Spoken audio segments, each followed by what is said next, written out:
stuff. I'm at a weird angle. That's a better. There. Hi, welcome to A Mirror Darkly, Unbridled Inquiry. Sorry, a little thing in my throat. Today we're going to be talking about, are there too many people? We're going to talk about overpopulation. And before we talk about that, though, I want to make a couple of announcements. Next Saturday, we will not be here.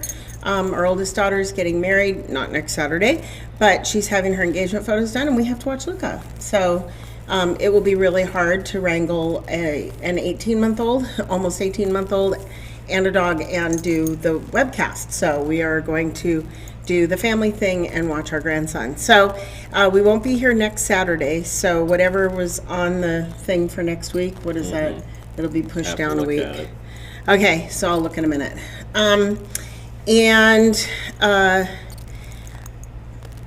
there was something else I was going to say, and now I can't remember. So anyway, this is Robin, I'm Ruth, and this is A Mirror Darkly, and so I guess we'll get started. Okay.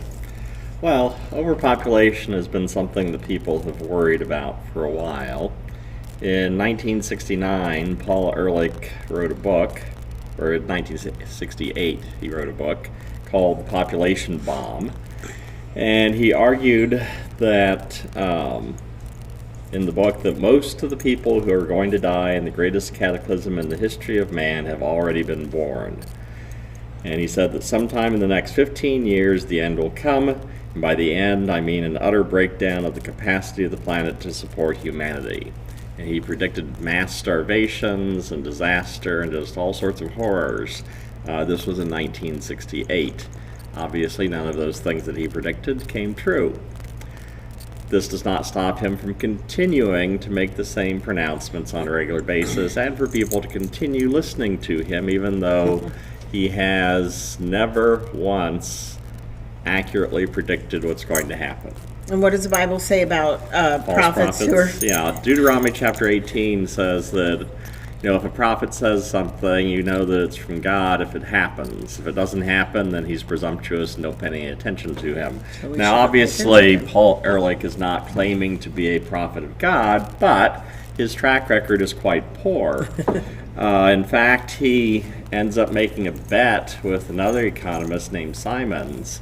And Ehrlich bet that, the prices of various basic commodities would increase tremendously. That is, things like copper and steel and, the necessities for industrial civilization. And Simon predicted that, no, the prices will drop. Well, guess who was right? Simon. And he won the bet, which Ehrlich was reluctant to pay. But anyway, which is typical, I guess. But people still listen to Ehrlich, and it just makes no sense to me. And one of the presuppositions that Ehrlich and other people like him have is from a very old philosopher named Malthus. Malthus looked at, say, you have a area that has a bunch of rabbits in it, and eventually they overbreed to the point that they're running out of food to eat and will start starving to death unless wolves come in and start eating them, and then they'll regain the balance. But left to their own devices, they just keep reproducing until they run out of resources, and then they starve to death. And so he predicted that the same kind of problem would happen to human beings. Eventually we would run out of space, run out of food, and we'd start starving to death. And I remember learning about that in elementary school. There was a big push for ecology, and there was this whole thing about overpopulation that, in the 2000s people would be starving to death, there'd be too many people and all that kind of stuff.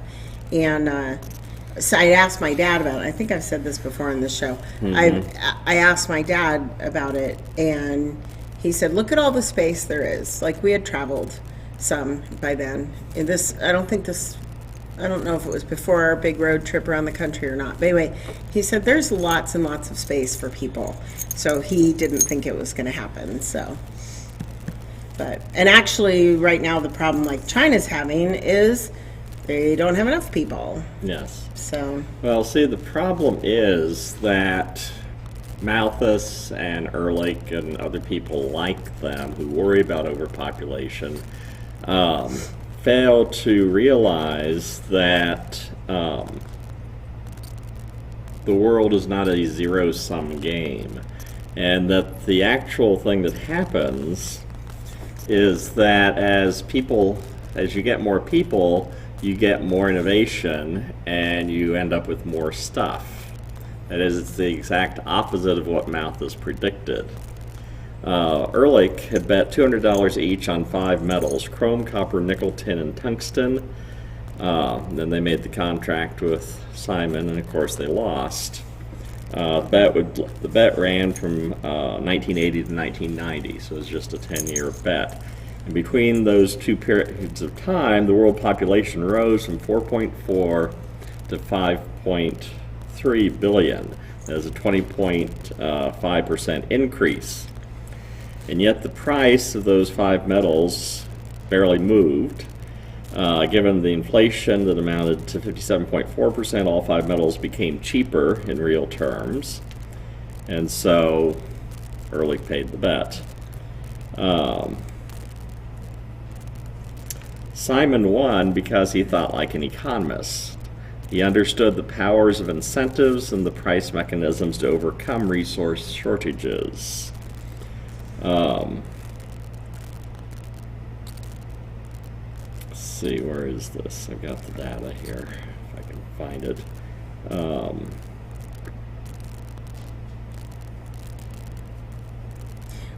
Okay. I was trying to fill up go dead ahead. space. Oh, I was just going to say, the thing I wanted to say was that we run the show in 10-minute segments, so please feel free to comment. If you have any show ideas, let us know that. We'll be happy to change the schedule accordingly to accommodate people's ideas. So just let us know in the comment box, and at the end of 10 minutes, if anybody has commented or asked a question, I will be happy to read those on air. Okay, there's something that you could call the population resource abundance, and that rises between 1980 and 1990 by 164%. Let's see.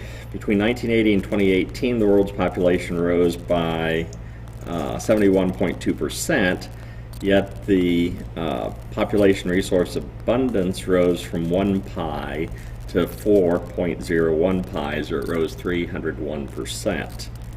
That is, for every 1% increase in population, it corresponds to a 4.23% increase in the personal resource abundance levels. That is, as population grows, the amount of resources available increases much faster than what the population growth is. And so people end up becoming more and more prosperous, more and more better fed, as there are more and more people, which is counterintuitive to what most people would imagine would happen, because most people, they think that, the pie is this big and there's 4 of us, so each of us will get a quarter of the pie. But if there are 5 of us, then it would have to go down, to 20% per person, and so on. And as you get more and more people, then the amount of pie you get gets less and less and less. That's not the way it works in real life. Yes, if you have a pie... With actual pie, it does work that way. With actual pie, it works that way. That's why but don't invite people over for pie. Yeah, it's an analogy. Right. And that's the problem with analogies. They don't always work well, and it's a bad analogy, because what happens in the real world, as you have more people, you end up having a lot more ingenious people who solve problems faster than the problems develop, and so you end up with... You have more people that bring pie to the party. Yeah, more people bring pie to the party. Economics is not a zero-sum game. It's not as if, okay, the billionaires have hogged all the money, and so there's nothing left for the rest of us. That's nonsense. That's not the way it actually works. That is, you end up with more and more billionaires, but at the same time you end up with poor people becoming less poor, middle class people becoming less poor, and so on. Everybody becomes wealthier, and the number of people that are wealthy keeps going up and up and up and up. I think it was a real eye-opener for my daughter, because our youngest daughter, her boyfriend just got a job at Carl's Jr., and she said he's making $15 an hour. I said, wow, Wish I was making $15 an hour when I worked at Carl's Jr. in 1981 and 82. Because I said to her, I said, I don't remember how much I was making. I said, you would have to Google it. So she Googled minimum wage in 1981. It was $3 an hour. So minimum wage has gone up considerably. Now, it is a government mandated thing, but wages in general have risen significantly. In fact, Right. I got the data right here. Unskilled workers' hourly compensation rates between 1900 and 2018, that's over a period of 118 years, let's see, where is it? well, Percentage change in personal resource abundance rose 474.7%. So an unskilled worker is living far better. The cost of his food, housing, and everything else has dropped considerably compared to his income. right. That is, he can afford more things for less than what somebody in 1900 could afford. Right. Well, like when we were watching that show, The Machines That Made America, one of them was on TVs. And when TVs were first being sold, the average American worker, and it's the average, not the poor, but the average American worker was making 16 cents an hour, and a television was $200. Now, most of us wouldn't even blink at making $200 or spending $200, because spending $200 on TV is nothing. Yes. And like our last TV that we bought was how much? Let's see, the last TV we bought, which is a 55-inch diagonal flat screen, I think we paid around $700 for it, maybe. Okay. And they're cheaper now. Right. This was a few years ago. So the first big flat screen TV we bought weighed more than the one that we have now, and weighs more than the one. Well, the one we got for free that's in my craft room weighs a heavy, ton. horrible thing. Yes, because it's old. But the first one we bought, which was a 52-inch diagonal, we paid, I think, close to $1,700 for it. So it's dropped by $1,000 over the course of about 10 or 15 years. Right. And they've continued to drop. That is, my mom just bought herself a new TV to replace her old tube TV that finally died. And I think she paid maybe $100, if that, for a TV that actually is bigger than her old tube TV, but it still fits inside her entertainment cabinet, which was a concern that she had. So that's why she stayed with a fairly small one, which is still bigger than what the biggest TVs were, say, in the 1970s. Right. Well, and that $200 TV, the screen was like only about this big. And it was black and white. And yes, it was black and white. But if you think about really it, low res. TVs, the price has gone up, but what people are making per hour, like if you just look at, I don't know what the average American makes per hour, but just looking at minimum wage, 16 cents and $15, that's a huge amount in the amount of time that TVs have only increased, 5 or 6 times what they used to cost. And they're so much better. Yes. But that's the case with all the commodities. That is, yes, there's inflation, so the price of things goes up, but then the wages go up as well. And the wages have gone up faster than the price of things. And so the number of hours that somebody has to work in order to buy things has declined consistently since 1900. Right. That is, your average middle-class individual has more at their disposal, greater things that they can do than the richest of people in 1900. That is, we have access to any fruit or vegetable you can imagine year-round. You have access to all sorts of interesting varieties of cuisine that were simply unimaginable back then. I mean, nobody in 1900 could go find a Vietnamese restaurant and get some pho. Pho. I said pho. You said pho. Oh, okay. Anyway, let alone finding a good Mexican restaurant or whatever. Well, when I was a kid, we didn't have things like Taco Bell and stuff. No. And, that kind of stuff originated in the Southwest. And it was rare that you would go out to eat. I mean, most people today don't use their kitchens that frequently. And that's a new thing in human civilization. That is, people can afford to go eat out, to get fast food, because we're inherently lazy, and if we can pay somebody else to do the work for us, we do it. And cooking is significantly easier too. Yes, you don't it have to is. make everything from scratch. If you do, people are like, "Oh, you made this from scratch?" Like, Wow. wow, that's amazing. Yeah. Because And it's a hobby for people to do that. right. My mom talks about her grandmother's kitchen. That was the gathering place, and in most houses it was. For one, it was warm because that's where the stove was, and the woman of the house was constantly baking and cooking things and cutting things and all that. There was a lot of prep work involved. And so if you wanted to talk to her, you had to be in the kitchen, and normally you were helping. And then the men were out on the farm, or they were working in a factory or something like that, putting in long hours and things like that. We have a lot more leisure time too Yeah, we don't than work we nearly did as 100 hard. years ago. A lot of people are not actually working 40-hour weeks. People that do work 40 hours or more tend to be in high-tech industries, and they're making enormous amounts of money, and so for that, and they tend to be young too, so why not? Right. I mean, for all the bad things that people say about some billionaires, some of them work, 80, 100 hours a week.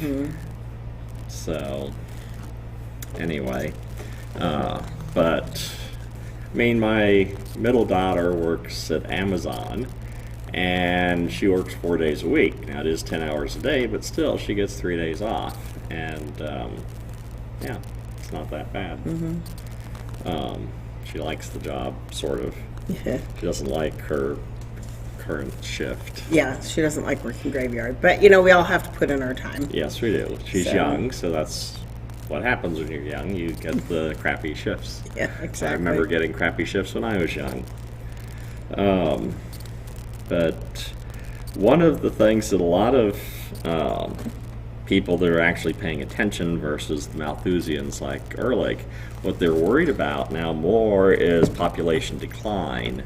One of the things that's happened with China, that is, you had several countries, China being one of them, that took what Ehrlich was saying very seriously and imposed draconian birth control measures to keep people from having too many children so they wouldn't run out of resources. And it's been a disaster for those countries. And China has, in the last however many years, gotten rid of their one-child policy because it obviously is unnecessary and it wasn't working, and demographically it was an utter disaster. That is, you've got a situation now where the sexes are no longer balanced, and so you have vast numbers of males that have no options of ever getting married or having a woman in their lives. Yeah, because if you were only going to have one child, you wanted it to be a boy. So if you were going to have a girl, you had an abortion, or they were slaughtered if you didn't know it was going to be a girl, and or put in orphanages. Misogyny is a very ugly thing, and this is an example of that. I mean, there are people that accuse America of being misogynist, not even close to what other countries experience. Yeah, I mean, we don't purposely try to exterminate our female population. And yet that was a conscious choice on the part of many parents in China because of the draconian requirements that the government had imposed on them. Now they're trying to fix the problem that they created for themselves, and same with some of these other countries. But it's going to take many years to reverse take course. generations to fix this. For instance, after World War I and World War II, there were several European countries that had these sorts of issues as well, because a lot of men had gone to war and had died, and so you had, again, an imbalance in the sexes. And despite some ideas that people have that gender is fluid and it's a social construct. Biology is still biology. And if you do not have pretty much an even distribution between male and female, you're going to have some significant problems, culturally, socially, and your future. One of the problems with some of the European countries, and Russia is a good example of this, is population decline. That is, the population decline creates some significant problems. You don't have enough workers, you do not have enough people to do things, and also you lose out on what value human beings bring to the table in their creativity and ingenuity and all the things that there is oddly in some more extremist views on environmentalism, the idea that somehow human beings are a plague on the planet. And that simply is not the case. And it also sounds disturbingly like the sort of thing that the Nazis would say about those groups that they did not like. That they were comparing them to rats and bacteria and that sort of thing. And you hear that same sort of language being used for humanity as a whole, and that's deeply disturbing and just completely wrong-headed. Human beings are a positive resource for the planet, and they're a positive resource for our society. That is, if you want things to go well, you need people. One of the great advantages the United States has is the fact that we keep bringing new people into the country. And so they bring new ideas and new ways of looking at things and more creativity and ingenuity, and it has helped us a lot. And for people to worry about immigration is kind of weird, but anyway, or to worry about population growth. And the other aspect of things is that as societies become more prosperous, as medical conditions improve, as the status of women rises, population growth slows anyway. And this is the problem in a lot of the European countries. They actually are no longer a replacement rate. That is, replacement rate is 2 per household, and it's less than that now in most European countries, which means their populations are declining. Now, you do have some parts of the world where populations are still increasing, but they're slowing, because again, even the poorer parts of the world, take Africa, parts of Asia, they are growing economically very quickly, and the consequence of that, and it's always this way, is that their populations start going down, because as people become more prosperous, as women go into the workforce, as they get more rights, as you don't have to worry about having lots of kids in order to have at least a few of them survive. Or have kids to work on the farm. Or have kids to work on the farm. As less and less people work on the farm, then populations go down. And this is the other thing that people miss, is that working on a farm is a nasty job. That is, people talk about the sweat factories in the cities and how awful those are. They're nothing compared to the sweat factories and the farms that they have left. That is, they're getting an upgrade going to work in the cities. That's why people are streaming to the cities, because life is better for them there. It's not as good as it is for workers, say, in the industrialized Western world, where we've already gone through all these sorts of things. But for those people that are just now getting or heading in our direction economically, it's a big step forward. Well, and there's a lot of discussion about like child workers and things like that. Sometimes that child is contributing to the family income. That was true in early America. It was true in Europe. If you read, oh gosh, the guy that wrote the Three Ghosts book. The what book? The book about the 3 ghosts that visit the guy at night. Oh, Dickens. Thank you, Charles Dickens. My brain is not remembering names right now. Okay. So I'm just that age. But anyway, so Charles Dickens, he lived in a time when child labor was a thing in England. And there's a book that I read to my kids. It's a Magic Treehouse book.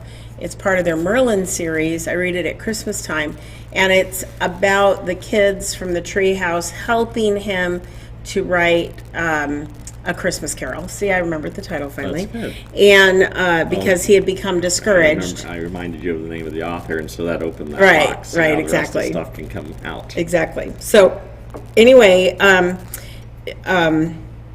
when they get to England, they have to pose as chimney sweeps, and they're just children, and so they get kind of a taste of what child labor is, and we talk about that when I read the book to the kids.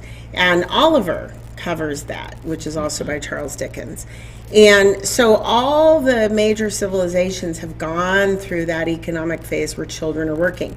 Because children in the earlier economic phase worked. They worked on the farms. Right. Which is hard labor. If you haven't worked on a farm, I did it twice in the summertime working on kibbutz in Israel, so I had very brief exposure to it.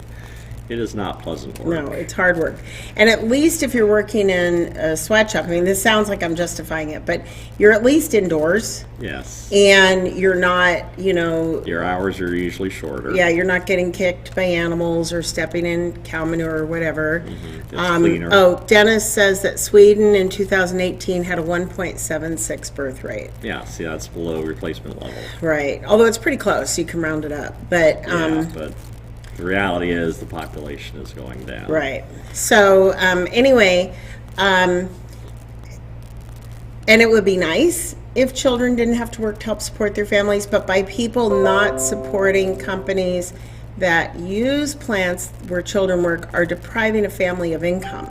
And that's something, and it's kind of a tightrope because you don't want the human trafficking, child slavery issue. Right. But you want to make sure that those families are being provided for, even if you're buying your tennis shoes from somewhere overseas that are maybe being made by children. Right. It's incumbent on those companies to make sure that the working conditions are satisfactory. Right. And that it's not child slavery. Right. And the other thing is, though, that these new countries, they're reaching, improving themselves economically. Their time in this transition from farming to more city dwelling and improvements in their economy, their time in the period where they would have child labor and sweatshops and that sort of thing should be much shorter than it was for the rest of the West. Right. For instance, one of the things that technology has changed for the world is that the telephone, the infrastructure needed for the old landline telephones was really difficult to do. And so a lot of the poorer parts of the world simply didn't have the resources in order to build out all the lines and everything else they would have to do to create a good telephone system. And so a lot of parts of the world didn't have that. They leapfrogged that whole thing because of cell phones. That is, they went from having no phones to suddenly having cell phones because cell phones are cheaper and easier to create. That is, you just have towers here and there. You don't have to have all these wires strung everywhere. And so things are going faster for some of these more poor countries. The economic growth rate for places in Africa, some of them is in double digits. They've got a ways to go, but they're moving pretty quickly. We saw that happen with China. That is, if you go back to, say, when Nixon visited China, China's economy was not in very good shape. They were very poor. And between then and now, China has leapfrogged. And it's to a large extent because, they decided it's communism in name only. Although it's still politically it's still totalitarian. Right. But instead of trying 5-year socialist-type plans, they went full bore into a form of capitalism, which is a much more effective way of increasing prosperity for people. Any place that has a full connection to the internet will develop at a higher rate than a place that doesn't. China really severely curtails the internet in their country. Now, I'm sure that there's There are ways around it, but it takes extra effort. right? And so for most of the people in China, they are unaware, and especially like in North Korea, completely unaware. No, but it's still communist. Yes. They're completely unaware of what the West has. There's a girl who escaped from North Korea. A woman who escaped from North Korea, and she talks about that. Jordan Peterson did a nice interview with her. Yeah. If you go to Jordan Peterson's YouTube channel, you can find it there. Right. So anyway, it's quite interesting because, and one of the things she talks about is the sex slavery trade there, because there aren't enough women to go around. So women that live there in that part of Korea, or that part of China where they come out of Korea, they're usually involved in sex slavery. And she was able to get away from that, and she ended up in South Korea. And once they determined that she was not a North Korean spy, then they sent her to basically like a boarding school to train her how to use a cell phone, how to buy things at a store, and all those things that she didn't have any exposure to in North Korea. And it's a fascinating interview. I'd recommend that you watch it. She ended up coming to the United States, graduated from Columbia. Yeah. She has a best-selling book out now. Yeah, so very interesting story. But North Korea, until it opens up to the internet, there will be no progress. Of course, they don't want progress because the powers that be in North Korea, they do have access to the internet. And they're happy. They're happy to eat all the food. Right. As in those kind of situations, that if you're dealing with a communist or socialist state, then there is only one pie. And everybody is equally and the government's poor. eating it all. Yeah, everybody is equally poor except for the ruling class, who then are rich. Yeah. And, well, you can see the same thing in Cuba, because they just shut off the internet to the Cuban people because they don't want them taking over the government and having a revolution. So freedom does nasty things to totalitarian dictators. Well, and I teach my kids, too, when we talk about the Underground Railroad and we talk about slavery and stuff, I tell them about how it was important to not teach slaves how to read and write. Right, because they don't find out about things. And Frederick Douglass, there's a name I could remember, and I often have trouble with his name, but he actually learned to read by hook or by crook.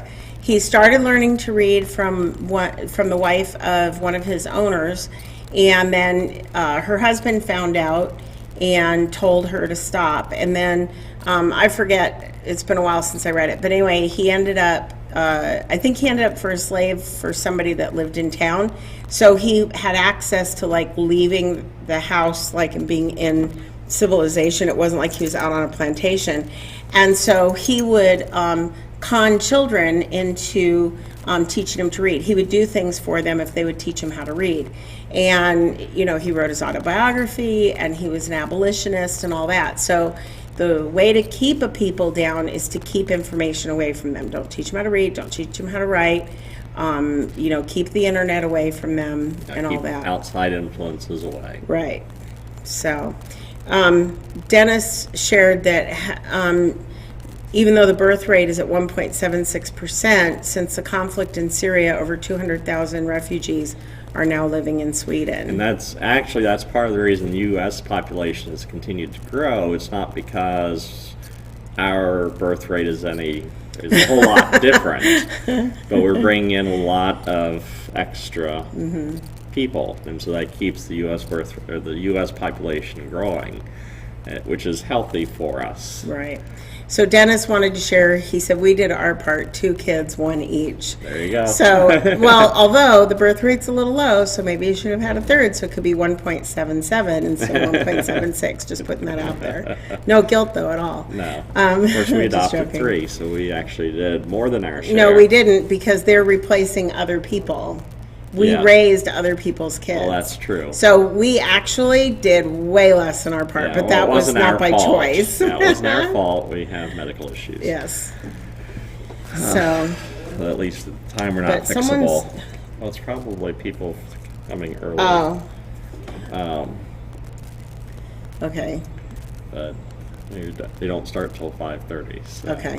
Now, Alcoholics Anonymous is just starting to use our facilities, and they'll be doing it Friday nights and Saturday nights, but they don't start till 5:30, so it doesn't Okay. conflict with us. Somebody just came in, so you might have to escape and go close that door. Right? Oh, hi, we're doing a webcast. Can you close the door and wait out there? Yeah, it doesn't start till 5:30. Yeah, it'll, oop, Oreo. Shh, shh, shh. Okay, that's gonna be super loud on the thing.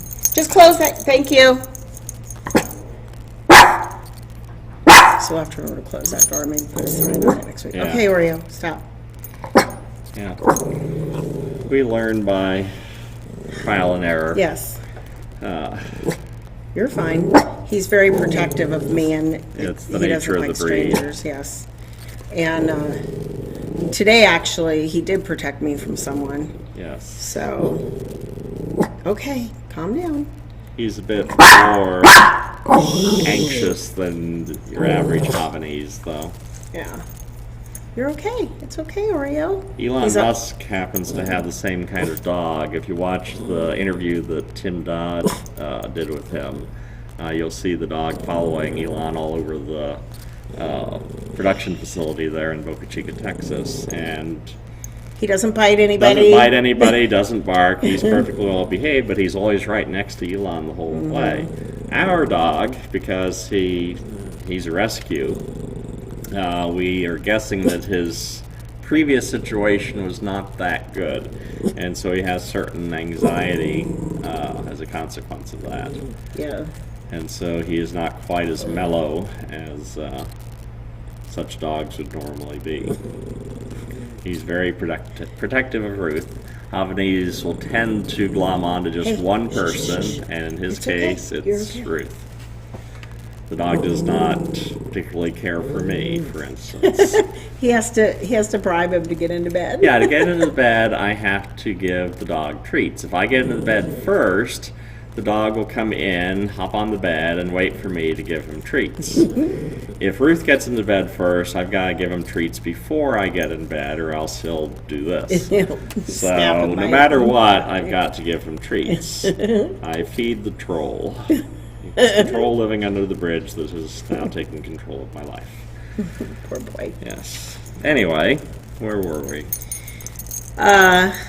Population. Oh, he said retired ain't happening. No more kids. Yeah. No, we're not planning anymore either. Grandkids are fine. Yes, they're awesome. Yes. Oh, it's 1:38 a.m. for him in Sweden, so Dennis is sleeping. Good night, so Dennis. good night, Dennis. Sleep That well. is pretty late. Yeah, it is. Time difference. Yes. So, yeah. The way the world actually works versus the way some people perceive it is different. That is, there are unfortunately quite a lot of so-called experts who imagine that human beings are bad for the planet, bad for society, and that we should limit the number of people that there are. And this is just an error. From a Christian standpoint, obviously we should be opposed to that notion, because God is very clear in saying that human beings have been created in the image of God. The most extreme anti-human point of view, thankfully, is a relatively obscure and what's the word I want? Anyway, just not very well known, very few followers of it. It's called anti-natalism, and it's the idea that the world would be a better place if humans simply didn't exist. And that, in fact, humans are, because suffering, the way the argument goes in antinatalism is that suffering is bad, and therefore Anytime you bring another human being into existence, they will end up suffering and they will end up dying. And so these are bad things. And so the way to keep these bad things from happening is to just not make any more people. Because then you'll get rid of all suffering. Yeah. How well does that work? Well, we wouldn't know if there was suffering because we wouldn't be here to Right. talk about it, think about it, or anything like Yes, that. so that's the way to get rid of suffering. But other things suffer, and not because of humans. Yeah, but the people that think this way, their concern is with the suffering of sentient beings. Okay. And so human beings, suffer in a very special way, and so it'd be bad. So you should not have children. You should not reproduce. Actually, Nobody should reproduce. if they We want should to just- reduce suffering, they should do themselves in, and then they wouldn't suffer, and we don't have to listen to them and suffer from listening to them. Just Yes. putting that out there. So in my book, Afraid of the Dark, What Suffering Tells Us About God, one of the chapters I actually talk about that and reference the specific philosopher that is a proponent of that. He's written a few books. He's a professor someplace or other. I don't remember off the top of my head, nor do I remember his name. He is not a significant threat to humanity, I don't think. But obviously I would disagree with his point of view. But it's an interesting one to be aware of, perhaps, And to avoid. and to avoid. That is... Avoid adopting it. Knowing Yeah. about it isn't a problem, but avoid That is, there's adopting nothing it. wrong with wanting to take care of the planet. That is, you want to avoid littering and polluting and all those sorts of things and do what you can to limit those sorts of problems. But that doesn't mean that human beings are bad. Because everything that lives and breathes has a carbon footprint. Some animals impact their environment more than others. Human beings obviously do impact the environment quite a bit because we're very creative. But because we are so His creative carbon and footprint. inventive, we can find ways to overcome those sorts of problems and limit them. There are solutions to the problems through advances in technology and just general ingenuity on the part of human beings. There are some environmentalists that seem to be very pessimistic and think that it's silly to imagine that we can fix the problems through improvements in technology. Instead, they want to limit population, they want to limit economic development, they want to make us all go back to a more primitive way of living. No airplanes, no cars. And of course, what they fail to reckon with is that if you get rid of modern technology, if you go back to a more primitive way of living, you are sentencing vast swaths of humanity, obviously not themselves apparently, to death through starvation. Because the only reason that we can support quite easily the current population of the planet is because of the modern technology, modern food production methods, modern food growing methods. You'll hear buzzwords like sustainable growth and an emphasis on organic and local and that sort of thing. And if you want to do that and you want to spend the extra money for that, that's all well and good, but it's not going to feed the planet. That is, the large industrial level farming is what feeds the planet. And this is the other thing, the number of people that have to work on farms, which is not pleasant work, is very small, thanks to modern methods of farming. Rather than 90% of the human population or more, maybe closer to 99%, instead of just about everybody having to spend most of their time every single day of their life, from sunup to sundown, working to keep food for themselves and their family, and being on the verge of starvation constantly, We live in a world where less than 3% of the population has to work on the farm, and the biggest problem we face now is obesity. It's a much better problem than starvation. Yes. So technology is a good thing, not a bad thing. And And if you're- technology fixes problems. Right. It does. I mean, yeah, she'll have some problems that come, like the internal combustion engine is a dirty thing. Although it's cleaned up considerably thanks to all the environmental regulations. I live here in California. California is notorious, Southern California particularly, for smog and pollution. We haven't had a first stage smog alert this century.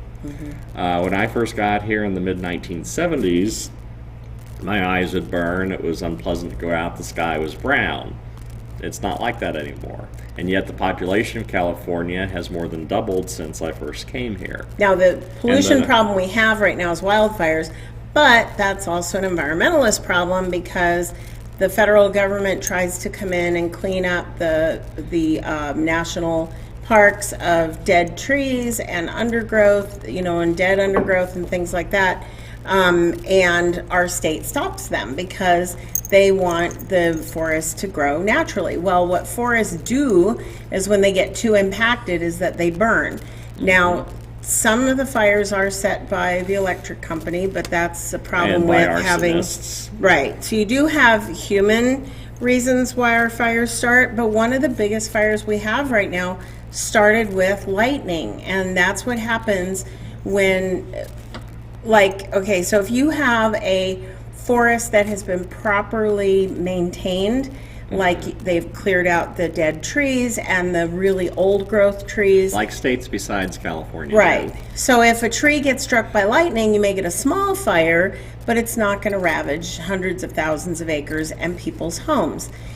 And that was the other thing too, because of fire suppression over the years, instead of just letting it go out through they do now more, but Yeah. instead of the biggest problem is when it affects humans and animals.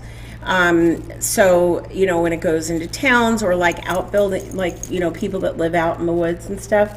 So you want to protect those homes and their animals and stuff. But once it's away from those civilized or partly civilized areas, you want to just let the forest burn because it needs to burn. That's how pine cones burst and plant more trees. They Yeah. get hot, they burn in the fire, they explode, and all the seeds pop out. Yeah, there are some trees that can't reproduce unless they burn. Right. So forest fires aren't a problem, and actually a lot of the fires we get around us, we don't get a lot in the desert. There's not much to burn. Right. But we're surrounded by chaparral area, and that a lot of the plants there require burning. Ice plant is a really cool ground cover, and a lot of people in Santa Clarita have it, like on hillsides and stuff, because it really keeps the dirt in place and it doesn't erode. Yeah, it's nice to look at. But it burns hot because it's a waxy plant. So when it catches on fire, it burns very, very hot. But our problem with our air quality now is fires because the mismanagement of our forest land and our wilderness area because, don't touch it, something might die. Well, okay, so now people are dying and they're losing their homes and firefighters are dying, and that's not good either. So you have to strike a balance like in anything. And the same thing is true with population. You want to have, the Earth can handle many more people Right. than what it has right now. We're in but no you don't want danger. to you don't want to keep people from having children to prevent overpopulation. Yeah, is because what that's my not point was, it's right? not a reasonable point of view, and it's too Nazi-like. Yes. And the reality is that, the UN has done projections about what the population of the planet is going to end up doing, and by the turn of the century, the next one, 2100, population of the planet will have stabilized. It may happen before then even. They've got various projections. And after that, it's going to start going down. And there are some economists and some entrepreneurs and others that are actually worried about a declining population. That is not good for the long-term health of the planet or of civilization. And again, it becomes ultimately completely unnecessary because humanity sooner or later is going to expand to other worlds. And you're going to have people in order to fill them up. So no matter what, you need more people than what we've got. Yeah, in that movie, The Martian, just the one guy was not going to be Yeah, very it's pretty effective hard in the for long him term. doing it all by himself. And eventually, I mean, even if he did survive and not come back, he's only one guy. You're not Yes. going to make more people that way. So. Yes. Now, there may be some advantages to some decline in population, but it needs to be temporary, but it's not something you want to do. That is one interpretation of the Black Death back in the 1300s, 1200s, 1300s, whenever it was that because European society declined by about 30%, you lost about 30% of the population because of the plague, that meant you had a shortage of people, and so it encouraged innovation because people were desperate to find ways of doing what they needed to do with less labor. It also increased the pay of those that survived because, again, you had fewer people, and so you had incentives to try to get people to work for you. But Well, in some respect, we have that going on right now with the pandemic because people aren't going back to work. So places are willing to pay more to get employees. right. So, Yeah, actually, right. Well, the last, it was over 900,000 jobs were added in the last month, and the unemployment rate is below 6%.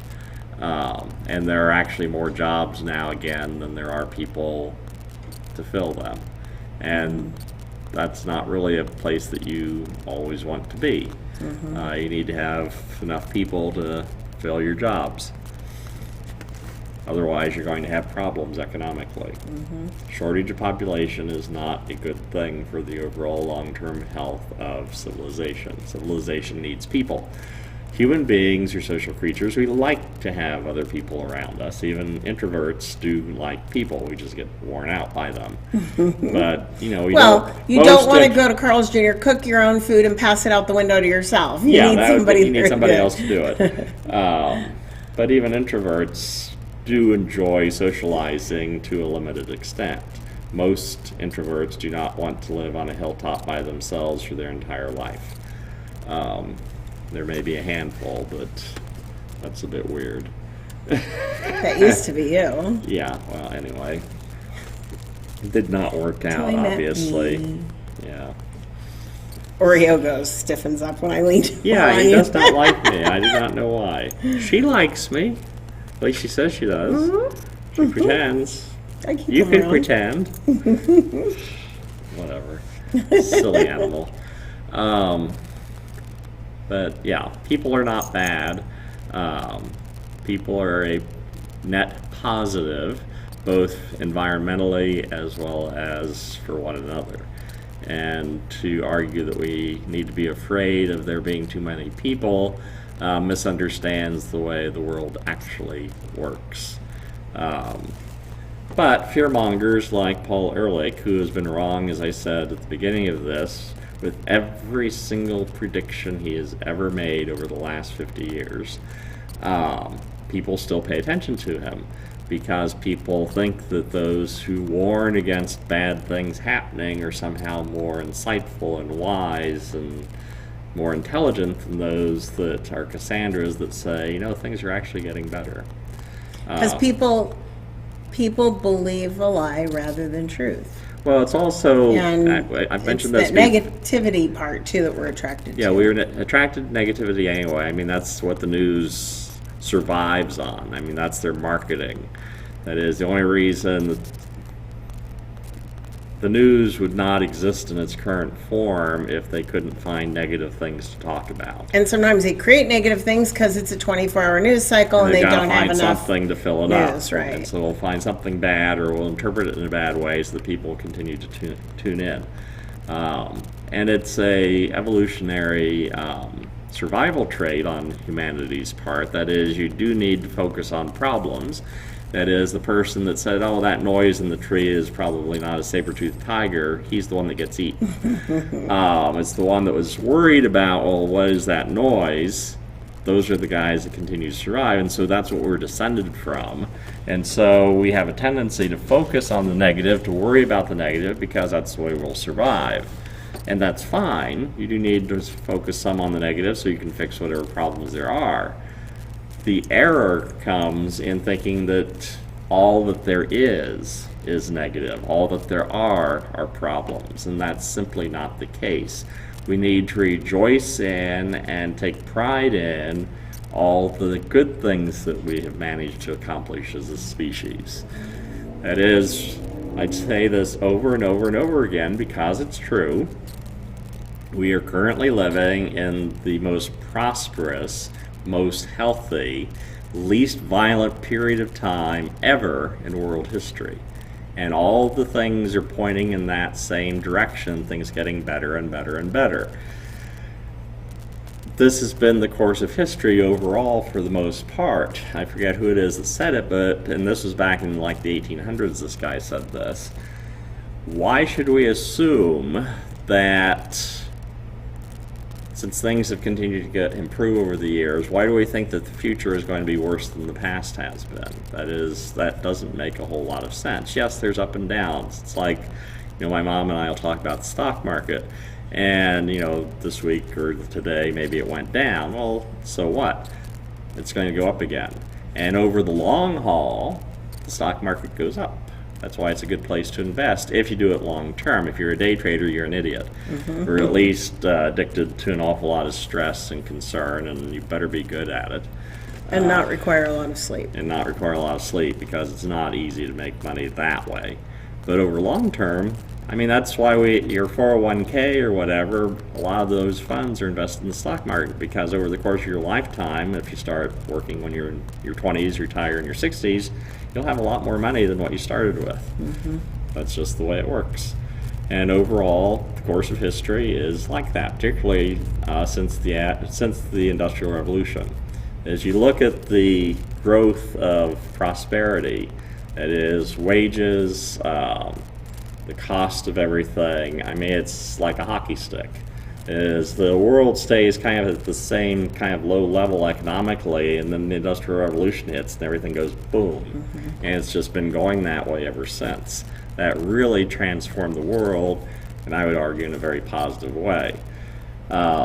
People like Rousseau always had the sense that, the primitive person living on the land is somehow more noble and better, and things are going better for him than it would be for us, and how we've left Eden and all of this. And I think it was Thomas Hobbes says the history of humanity for most of its time was nasty, brutish, and short. The past is not a pleasant place. Yep. And we are within 2 minutes of being done. Okay. So we will not see you next week. Yes, we will be gone taking care of our grandson. Yes, but we will be back the following week, and I did look at what the topic was, and then I forgot. Oh, of course. Yeah, so let me That's squish fine. this down and look, because it'll be at the top. Oops, nope, that made it even wasn't bigger. making it squished. Oh, I need to hit the X. Yeah, we'll do it.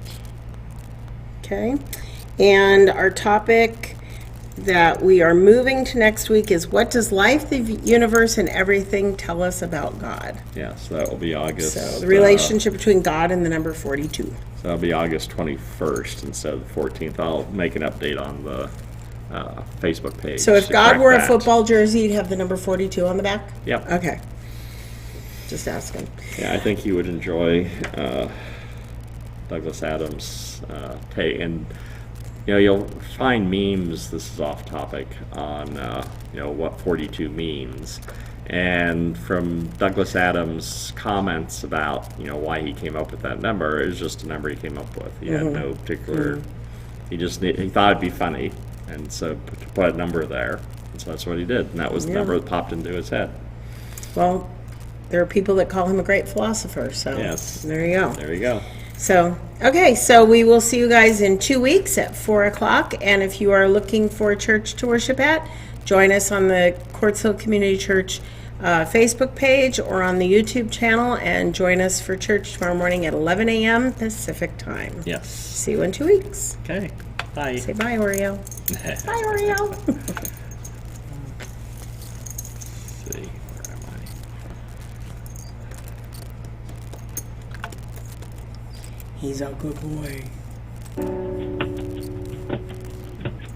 He's a good man.